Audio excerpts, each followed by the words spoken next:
An ode, presented to the king on his Majesty's arrival in Holland after the Queen's death. Matthew Prior at Mary's tomb. Sad sacred place. The virtues shall their vigils keep, and every muse and every grace and solemn state shall ever weep. The future pious mournful fair, oft as the rolling years return, with fragrant wreaths and flowering hair shall visit her distinguished urn. For her the wise and great shall mourn, when late records her deeds repeat. Ages to come and men unborn shall bless her name and sigh her fate.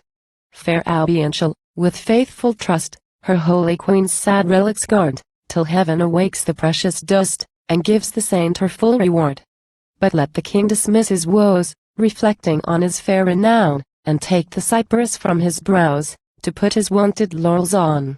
If pressed by grief our monarch stoops, in vain the British lions roar. If he whose hand sustained them droops, the Belgic darts will wound no more. Embattled princes wait the chief whose voice should rule, whose arm should lead, and in kind murmurs chide that grief which hinders Europe being freed. The great example they demand, who still to conquest led the way, wishing him present to command, as they stand ready to obey. They seek that joy which used to glow expanded on the hero's face, when the thick squadrons pressed the foe, and William led a glorious chase. To give the mournful nations joy, restore them thy auspicious light, great sun. With radiant beams destroy those clouds which keep thee from our sight. Let thy sublime meridian course for Mary's setting rays atone. Our luster, with redoubled force, must now proceed from thee alone. See, pious King, with different strife thy struggling Albion's bosom torn, so much she fears for William's life that Mary's fate she dare not mourn. Her beauty, in thy softer half buried and lost, she ought to grieve, but let her strength in thee be safe. And let her weep, but let her live. Thou, guardian angel, save the land from thy own grief, her fiercest foe, lest Britain, rescued by thy hand, should bend, and sink beneath thy woe. Her former triumphs all are vain unless new trophies still be sought, and hoary Majesty sustain the battles which thy youth has fought. Where now is all that fearful love which made her hate the war's alarms? That soft excess with which she strove to keep her hero in her arms? While still she chid the coming spring, which called him o'er his subject seas, while for the safety of the king, she wished the victor's glory less. 'Tis changed. 'Tis gone. Sad Britain now hastens her lord to foreign wars, happy if toils may break his woe, or danger may divert his cares. In martial din she drowns her sighs, lest he the rising grief should hear. She pulls her helmet o'er his eyes, lest she should see the falling tear. Go, mighty prince. Let France be taught how constant minds by grief are tried, how great the land that wept and fought, when William led and Mary died. Fears in the battle make it known, where death with all his darts is seen, that he can touch thy heart with none but that which struck the beauteous queen. Belgia indulged her open grief, while yet her master was not near, with sullen pride refused relief, and sate obdurate in despair. As waters from her sluices flowed unbounded sorrow from her eyes, to earth her bended front she bowed, and sent her wailings to the skies. But when her anxious lord returned, raised is her head, her eyes are dried. She smiles as William ne'er had mourned, she looks as Mary ne'er had died. That freedom which all sorrows claims she does for thy content resign.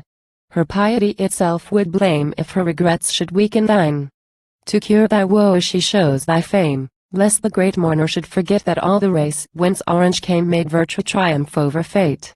William his country's cause could fight, and with his blood her freedom seal. Maurice and Henry guard that right for which their pious parents fell. How heroes rise, how patriots set, thy father's bloom and death may tell. Excelling others these were great. Thou, greater still, must these excel. The last fair instance thou must give whence Nissosa's virtue can be tried, and show the world that thou canst live intrepid as thy consort died. Thy virtue, whose resistless force no dire event could ever stay, must carry on its destined course though death and envy stop the way. For Britain's sake, for Belgia's, live. Pierced by their grief, forget thy own.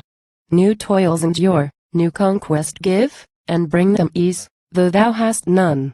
Vanquish again, though she be gone whose garland crowned the victor's hair. and reign, though she has left the throne who made thy glory worth thy care. Fair Britain never yet before breathed to her king a useless prayer. Fond Belgium never did implore while William turned averse his ear. But should the weeping hero now relentless to their wishes prove, should hear echo, with pleasing woe, the object of his grief and love. Her face with thousand beauties blessed, her mind with thousand virtues stored, her power with boundless joy confessed, her person only not adored. Yet not his sorrow to be checked, yet not his passions to abate, if the great mourner would reflect, her glory in her death complete. She was instructed to command, great king, by long obeying there. Her scepter, guided by thy hand, preserved the isles, and ruled the sea. But oh, 'twas little, that her life o'er earth and water bears thy fame. In death, 'twas worthy William's wife, amidst the stars to fix his name. Beyond where matter moves, or place receives its forms, thy virtues roll. From Mary's glory, angels trace the beauty of her partner's soul. Wise fate, which does its heaven decree to heroes, when they yield their breath, hastens thy triumph. Half of thee is deified before thy death.